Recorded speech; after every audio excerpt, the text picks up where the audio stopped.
Welcome to another episode of Opinionated SEO Opinions. I'm one of your hosts, Sam Torres, with my co-host Tori Gray, and today we are joined by Jamar Ramos. Super excited. We're going to be talking about how do you do SEO for good and really start making a good impact. But before we get started, Jamar, can you tell us a little bit about who you are? Of course. So I started accidentally in digital marketing. I went to San Francisco State University, got my degree in creative writing, wanted to be the next great American author, did the math and realized there was no way that I was going to make any money doing that unless I, had a rich uncle who died and left me millions. Sure. So I started looking around for, started looking around for a real grown-up job, found a posting that someone wanted, a content writer and editor who could also do SEO. I had no idea what SEO was at the time because no one offers it in college. There's digital marketing courses, but nothing about SEO specifically. So looked it up, did some research, went into the interview just honest, like, look, I have a degree in creative writing. I can do writing, I can edit. I don't know this SEO thing, but if you train me on that, I have all this other stuff that would be harder to train someone on. And they fell for it hook, line, and sinker. And that's how I started working in digital marketing. I've done content writing and marketing. I've done social media marketing, email marketing, done a lot of SEO, and just got tired of working in-house and working for other people. So a friend and I, we started our own agency, and that's been going for a little over 3 years now. So I'm the chief marketing officer of my own digital marketing agency, which is a whole different bag of fun within itself. I love it. Yeah, that's awesome. I'm really excited to have you here and talk about agencies for good. I really love what Crunchy Links is doing. And let's talk about how we can make some good in this world, doing what we do every day. So our first question, I would really love to know, how would you describe the SEO community today? What are we doing well and what are we doing not so well that we should be maybe working on through our agencies? I think one of the things that we do poorly is we think of community as one thing. Like, I split it off into two things. There's the capital C community, which is everyone who does digital marketing, whether they're email marketers, content, social media, SEOs, PPC professionals, just everyone doing it. That's a community. And then there's the lowercase c community, which is your community that you build up for yourself. Co-workers that you really, really enjoy working with, friends in the digital marketing space, people you follow on social media, Twitter, LinkedIn, Instagram, all that, where you can actually do thought sharing. One of the worst things about the capital C community is the both accidental and the purposeful gatekeeping. Job listings, unpaid internships. That's gatekeeping. Someone fresh out of college cannot afford to work for you for free when you can afford to pay them a sum for doing the work. Yeah. Job interviews where people ask you, oh, audit our website and do all this stuff. Well, no, not unless you, again, pay me. I'm not going to do free work for you. That gatekeeps people, because what if, again, fresh out of college, they don't know how to put together an audit. They can't do a SWOT analysis. That's things they need to learn. So you've already told them you need to learn on your own in order to get this entry-level job. No, this is an entry-level job. This is where they should learn those things while taking the skills that they learned in college or wherever, transfer that to there. Also, the fact that we ask people to do all the work to get their own speaking engagements. Oh, I couldn't find women. Oh, I couldn't find people of color. Oh, I couldn't find neurodiverse people. Do you have any names you can share with me? No, you can do the work. I find people all the time.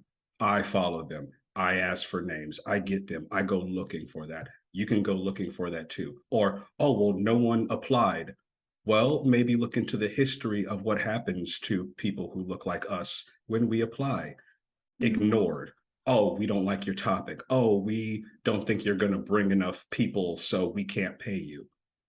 We're going to keep having the same people over and over again. So of course they get the fame, they get the celebrity, they get more speaking engagements because we've kept everyone else from getting those new speaking engagements. We kept new faces out. So the gatekeeping in all of its forms is terrible right now.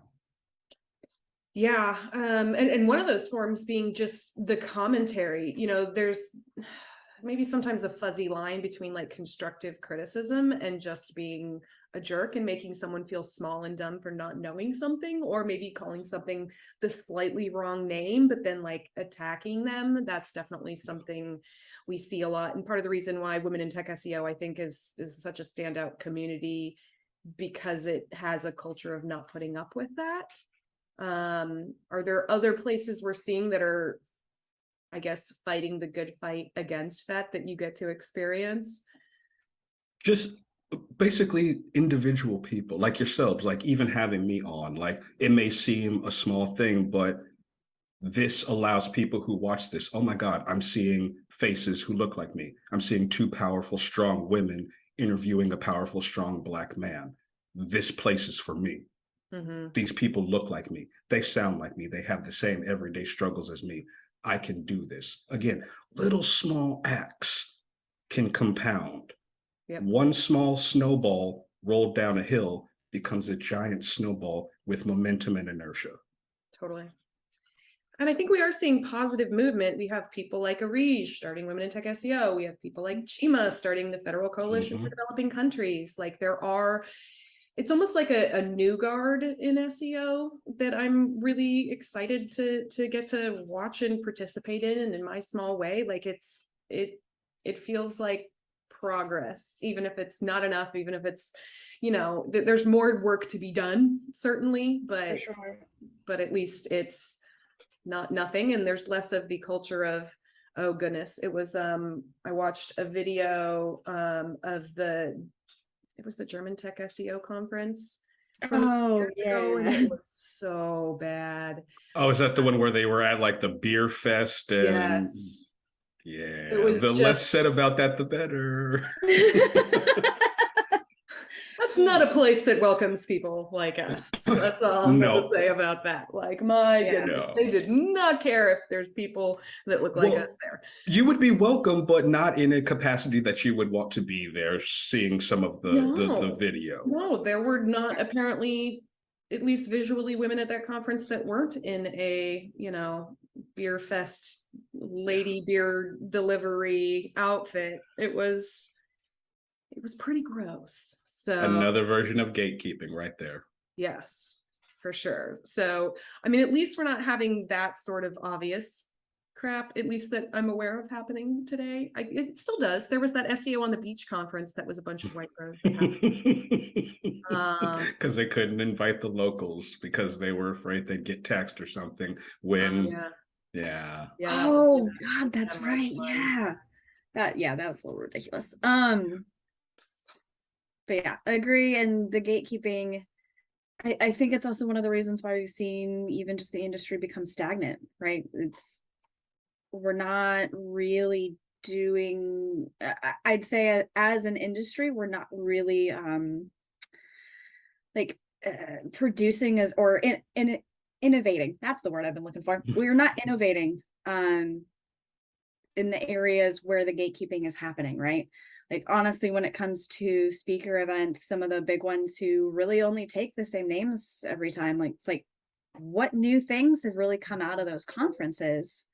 And frankly, not a lot. That I think, looking at the talks from MozCon was great, but honestly, like those 10 community speakers that they accepted, those were some of the newest and like really brilliant and brand new ideas to come out that I've seen in a while. So it, more than doing good, it gives back and does good for the industry as well. So it's almost like a no-brainer. Like, why aren't we doing more of this? Yep. They want to bring in enough people to pay for the event, so they think they've got to bring in the same big names because they bring in people. Like, I've heard that, like, oh, well, how many people are you going to bring? What's your audience? Like, it's like, I really don't know, because I'm not trying to get an audience. I would just like to speak. So if you're not able to bring that, if they can't see the dollar signs, if they can't get to the point where they break even with new names, they don't want to do that, not realizing that the only way that these new names start bringing an audience is if you put them in front of a new audience in the first place. You've got to take a hit in order to see. digital marketing, we're all about testing, except when it comes to putting new names and faces forward. Then all of a sudden, we just want to do the same, as you said, stagnant things. And it's gross because we want to control.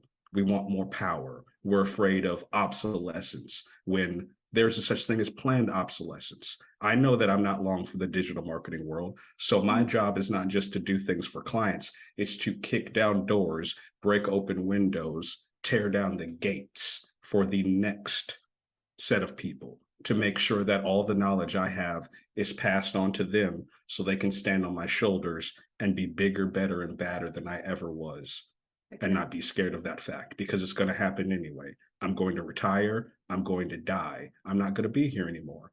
So what have I really done? Yeah. Hopefully move some good, but also let's not talk about dying. But yeah, to your point, it's about education in the SEO space, where it does feel like some of the old guard gatekeeps and, wants to use very academic language and wants to make people feel small, or like maybe even not intentionally, but like accidentally keeping people out or making subject matter more complex than it needs to be. This is what my whole SEO rant was about, the like is in e-commerce SEO, for example, and how people have these 27-page guides to e-commerce SEO or SaaS SEO, where really it's just the Moz beginner's guide where they stuck the word SaaS in front of SEO. And it's like, no, it's just vanilla SEO. That doesn't make it not hard. That doesn't make it like, a process and a thing you have to learn to do well and you can specialize in, but let's not pretend it's this big technical scary thing that you shouldn't even bother learning to do. You have to go to the agency that specializes in it, or anyone that hasn't had 10 years experience in it is inherently bad at it, and all those pieces like that gets me pretty fiery when we pretend things are especially more technically complex than that they are, because that keeps out specifically some people, women, people of color, that might be more intimidated by those things. Yeah. It's a fake way to differentiate yourself from your comp set. If you say, oh, we specialize in this and it's so complex and it's different, it's like, well, no. Like my company, yes, we have pages talking about, e-commerce, talking about fintech and medtech, but really nothing we do there, when you look at the pages, when you look at the tactics we take, is different. We look at your data, we look at what's come before to look at what we should do now in order to do better for the future. It all boils down to the same thing, except for who your customers are, what your good or service that you're selling is, and who you hope your customers are in the future. Yes, those things change, but most of SEO, content marketing, social media marketing, PPC, it's all the same. So why are we BSing everyone? Because again, power. I love that. Yeah. I mean, honestly, we've got very similar tactics for our own website where we talk about the different industries that we specialize in. And honestly, the places where it's different has to do with the account management or the way the relationship is handled. It really has not very much to do with the SEO strategy itself or how we approach it or how we execute it, right? It's really about like, one of our specialties is regulated industries, and that's really just because we're very good at talking to compliance people. That's all it is. It means that we're used to dealing with compliance, right? The overall SEO strategy is still the same. We're still looking at your landscape. We have to look at your competitors to figure out where you should go and what you should focus on, and balance that with your own priorities. So yeah, the gatekeeping is unbelievable. I'm excited for the initiatives like FCDC, Women in Tech SEO, Be Digital UK, like just everything that's happening there to help tear down the gates, because it's also SEO gets boring when it's just a bunch of stodgy old white men. It's just, and it doesn't need to be. It doesn't need to be. No. So let's turn it around a little bit and say, all right, so we've talked about like what we're not doing well. So what are some of the things that agencies can do to do good, and how can agencies be a force of good? What are your thoughts on that? It boils down to giving a damn. Find something you give a damn about. Like, it's my passion, again, is opening doors. Like, I have turned down speaking engagements because people don't want me to speak about the things that I'm actually passionate about. It's they want another boring, I looked at a million websites and I look, like, I know, like, I want to talk about diversity, equity, inclusion. I want to talk about how we get more people who look like us to speak, how we find people that don't normally get these chances, how we talk about changing the language and communicating. And a lot of those places don't want that. But for the fact that people push back against that, for me, that's where I say, okay, this is where I can have the most effect. This is where I can affect change. This is where I can do good. And also, digital marketing is very lucrative. A lot of people are in it because they love SEO, they love marketing. But there's a bunch of us, me included, who do it because it's good money. I don't love this. I tell people, like, I'm the 7'4" basketball player who plays basketball because he's 7'4" and it pays a lot.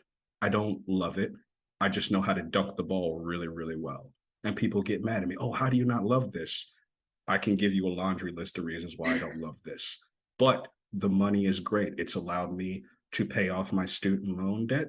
It's allowed me to get out of that debt. And it's allowed me to every quarter donate with Crunchy Links, to actually ask the community, hey, what are you guys vibing on this quarter? What do you guys see? What do you guys want to do? Or our employees, like last quarter where we donated was because one of our employees said he was really, really affected by what was going on with the trans community and asked, hey, have we decided, can we do this? And I said, if you have any places, I haven't made any decisions. Tell me where you'd love to donate. I'll do the write-up and we'll do that. So finding ways to give back, because again, what we do is sometimes icky. We sometimes have to work with clients where we have to hold our nose. Like, we've had cryptocurrency clients. I don't like working in that space.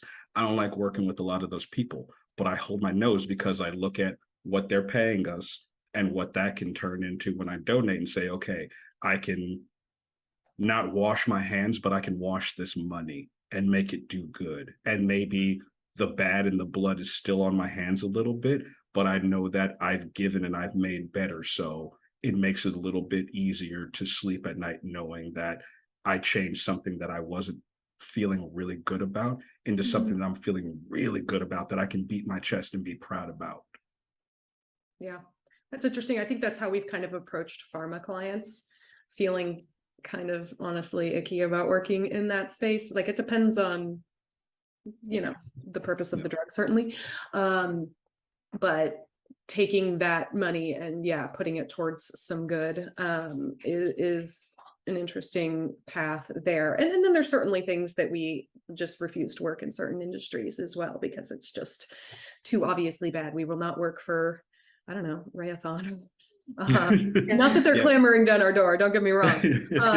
But well, but I do want to recognize that we are in a fortunate space. We're in a fortunate position where we can say no to work, right? Like, we're extremely privileged that way. Certainly, I'm sure if we ever saw a change and, our backs are against the wall, sometimes those things have to change. I mean, it's the same, I feel like, when people just are employed at places they don't really like. And so many times the advice is get out. And it's like, I still got bills to pay. I don't understand. Like, where do you think I'm magically going to pay my bills now? So I can't do like that Beyonce song and just quit my job. Like, I have to they're still stealing my soul sometimes. Yes. Definitely, like I said, we've been lucky that we get to say no, but for sure, like, when it comes to pharma or the med tech, and I think the other thing we like to do too is make sure that we're trying to get the client in a place where it's like, hey, please educate and, like, get rid of these misconceptions, or like, let's do something. So the little tiny changes we try to make there. But I love what you're saying as far as, like, giving back, having an actual plan of how you're going to give back. And Also really love that you're including your employees as far as, hey, what's important to y'all, It's to their really money just, too. They're yeah, doing the work. So true. like it would feel really gross of me to say, hey, do all this work, earn us this money, and then I'm going to decide, because I also want them to be proud of it too. And for me, really, it's a test of, when we hired you and you said you were into this, were you really into this, or was that just to get the job? Like, I don't care either way, but I want to know, like, can I count on you to be a part of this? Or do I know in the future, if I want to ask people within the company, oh, this isn't really for you? Okay, that's fine. Then I will ask the people who this is involved in. But I do want that buy-in, because you never know who's going to see a cause that you've donated and feel bad about it or not agree with it. So I don't want the employees to be sideswiped by what we're donating to, but I also want to make sure that, hey, we told you that this is something where you can make suggestions too. So if you're not suggesting, that means that you are tacitly okay with what we're doing. So either voice your opinion before or hold it once it's done. Yeah. That But I makes mean, they sense. also started working with you probably for a reason, because they hold similar values. You do have some, if you have that level of privilege where you're able to choose where you want to work, make that choice and choose well, and work with people that you're proud to work with that donate well. So I am, there's trends of even Google employees, fighting against things internally, and you'll love to see it. If they're going to be there, if they're going to be with those golden handcuffs, right? Like, the least they can do is fight the AI ethics issues and the monopoly issues, and all the various things that Google or any big tech industry is working on. If you're going to work at Facebook and be a force for good, I don't think I could do that. My husband, he's a developer, and he always gets like offers for please interview at Facebook, and I'm just like, I can't support this. I just can't. I don't care about Facebook money. I don't care. Yeah, it's sometimes like I do this thing every week where I have my sellout moment, where I will go through this thing in my mind of like, oh, you know what? I can just give up. I can go here. I can totally sell out. And then I feel that just feeling in the pit of my stomach. And it's just like, you know what? This week, this isn't the week, Jamar. And it's good to think about that and to test yourself and to see if your moral resolve is continuously strong, because it's easy to take small steps and become a person who you don't recognize anymore. And I've done that far too often, where I've gotten a little taste of power and all of a sudden I'm Golem looking for my precious, and I don't want to let it go. Sorry, I shouldn't laugh. No, no, no, please. It's That's a great hilarious. metaphor. It's hilarious. Like, I look back on it and it's gross and disgusting, but I'm also proud of those moments in a way, because, like, you know what? I fell, but I recognized it and I continuously tried to climb out of it. And now I'm very, very vigorous in looking at myself and saying, okay, do you still feel the same way? What has or hasn't changed? What can you do to get back to that set level of feeling good about yourself, while not putting the company at risk, while not saying no to all the clients, and all of a sudden we're down to the felt when it comes to making money? It's that fine line of walking in the color and in the shadows. And a lot of people will fall one way or the other. And it's bad to be too moralistic, because then you're sort of proselytizing and pushing your morals on other people. And it's also bad to be too in the shadows, because then you're just doing things for greed and money and power. And it's just, ugh. You also make yourself really unhappy, or at least me personally. Like, I'm always paying attention to my own decisions, because I know when I've made decisions that make my ego very happy, I'm ultimately pretty miserable with that decision. So I try and like check in with myself whenever I make those sorts of decisions. Like, how much of this is because this is a good idea in general, and like, yeah, or is it stroking my ego and it just makes me feel cool, and that is going to go away, and there be dragons, right? Yep. So we've talked about like donations. I think that that's one like concrete way agencies are doing good with their revenue. What about for employees or for the clients? Or are you exploring other methods or ways to? It sounds like you're getting feedback from employees on where to do the donations, so incorporating them on that. Any other suggestions or ideas there? For employees, it's really, again, giving a damn, like actually asking them how they're doing and caring. And I want to say early last year, we instituted Mental Health Fridays, where we tell people, like, don't schedule any meetings on Fridays. Like if a client says, hey, I'd like to meet Friday, the answer is no.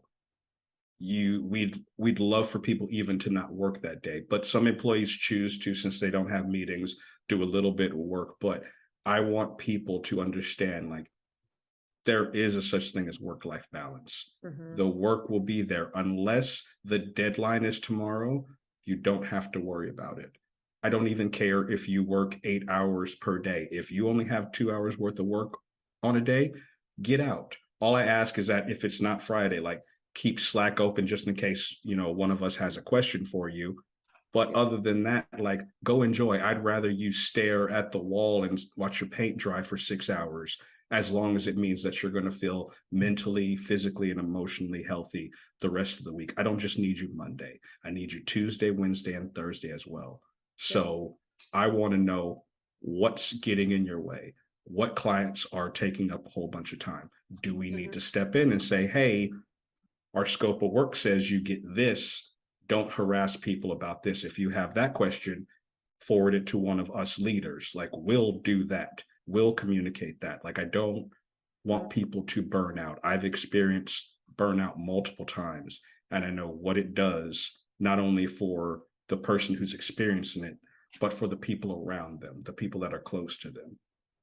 I'm sure that my divorce might have happened no matter what, but I partly blame my last job and the burnout that it pushed me through, and the fact that even though when I went home, I wasn't home, I was still hopping on meetings and having to be up midnight, 1, 2 in the morning in meetings because half of our team was in India. So you're making sure you can get on meetings with them and transfer information. But when you're doing that Monday, Tuesday, Wednesday, and Thursday night, after being in the office starting at 7 in the morning, that frays a relationship, that tears things apart, that changes who you are and who your partner is because you no longer recognize each other. So I would rather, there's a great song, a great line in a Jay-Z song. Hove did that, so hopefully you won't have to go through that. That's how I feel. I made these mistakes. I'm not going to tell you what path to walk, but I share my story so people see, hey, this is the BS I had to go through. Like, if you can take steps to avoid this before you ever go through it, please, because I had to suffer through it. I don't want to see anyone suffer through some of the stuff I've had to suffer through. So if being vulnerable and sharing my story and getting choked up a little bit, reliving it, helps someone not have to go through it, that's a powerful piece of change that I can make. That's a piece of good that I can do for the community.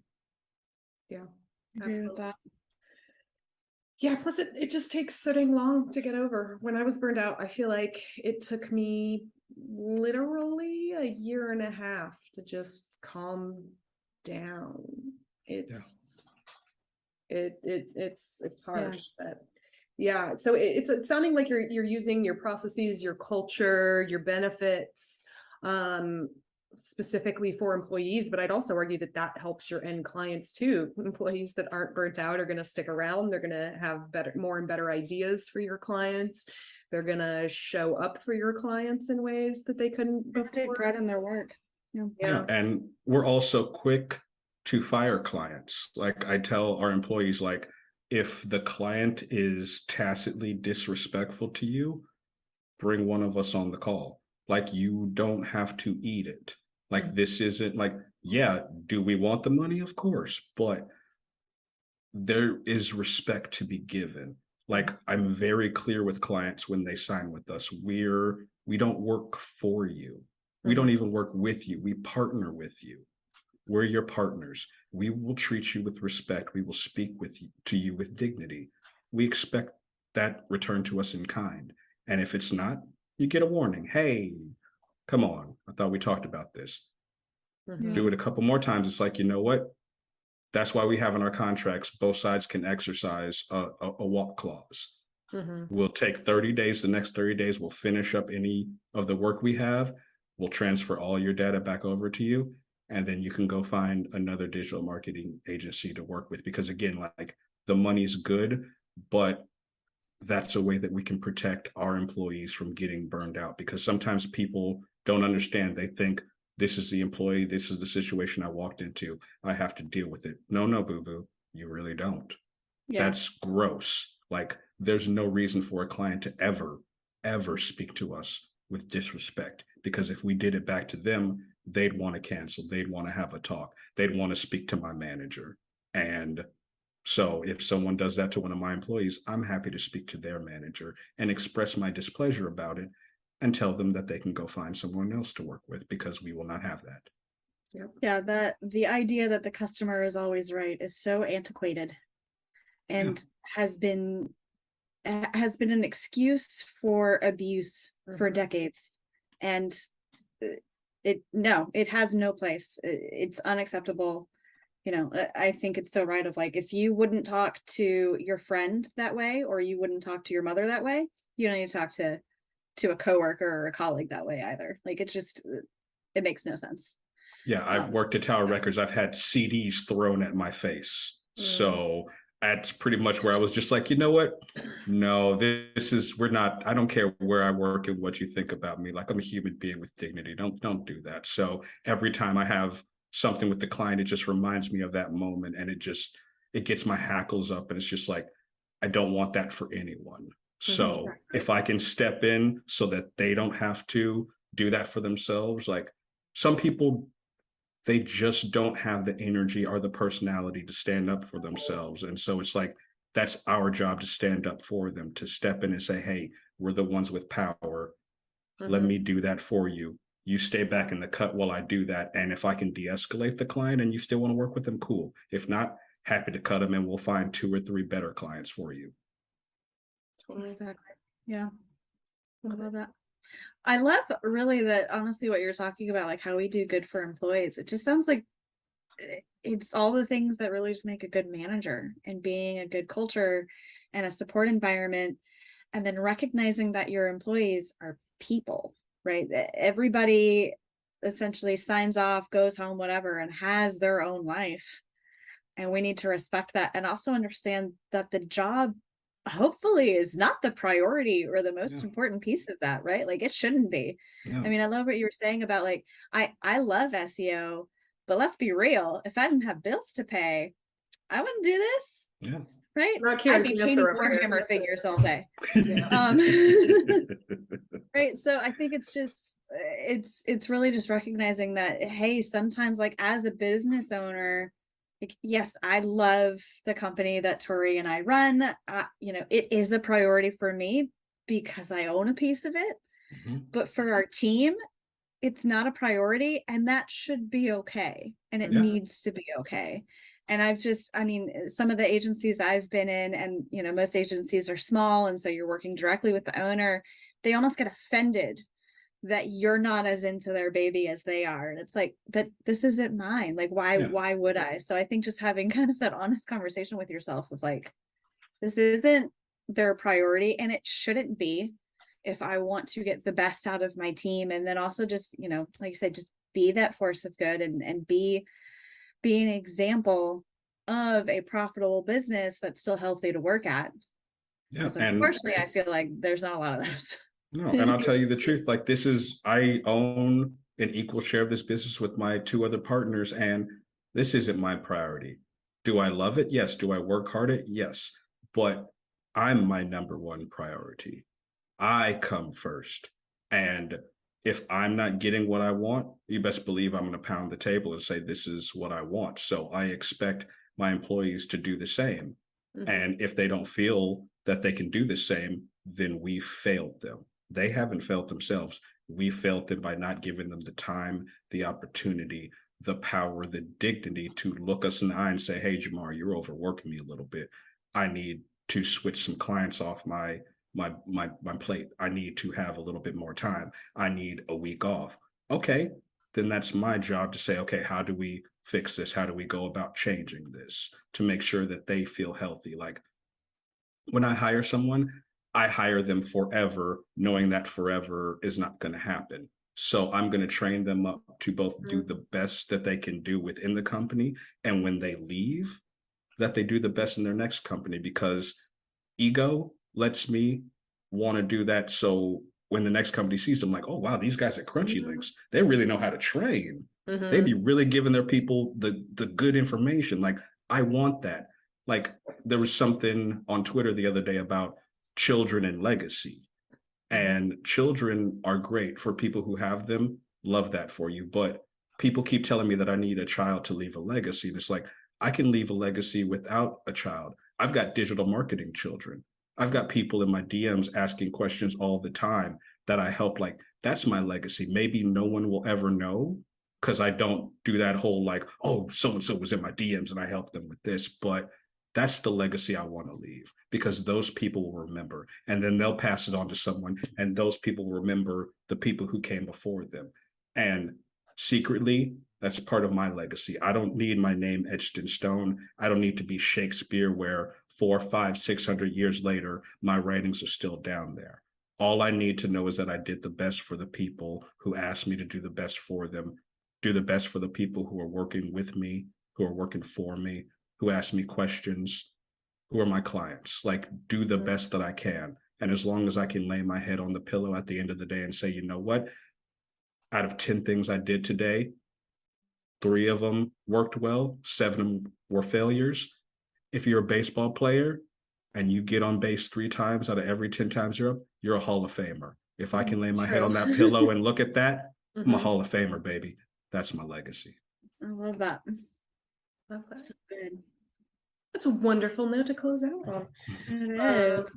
Yeah. This has been fantastic and so powerful. Thank you so Thank much you. for sharing your insights. And I really hope people listen to this and hear the spirit and the message, and we start to see more change, or moving in the direction a little bit faster.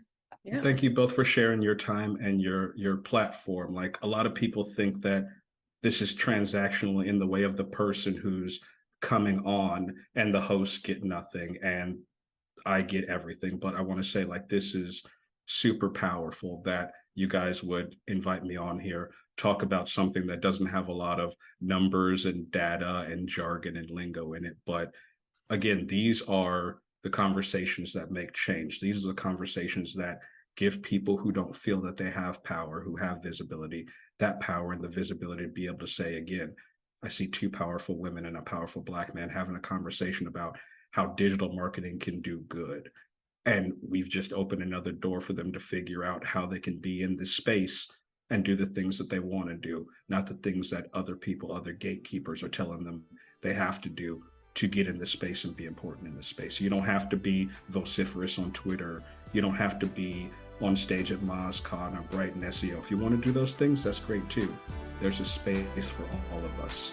We just need to be able to carve it out and find a way. And if there's not a way, pioneer a way for people, and then show them, hey, I trod this path. It's a little bit easier for you to walk on. Come on and follow me. Oh yeah, I'm throwing elbows. Let's go.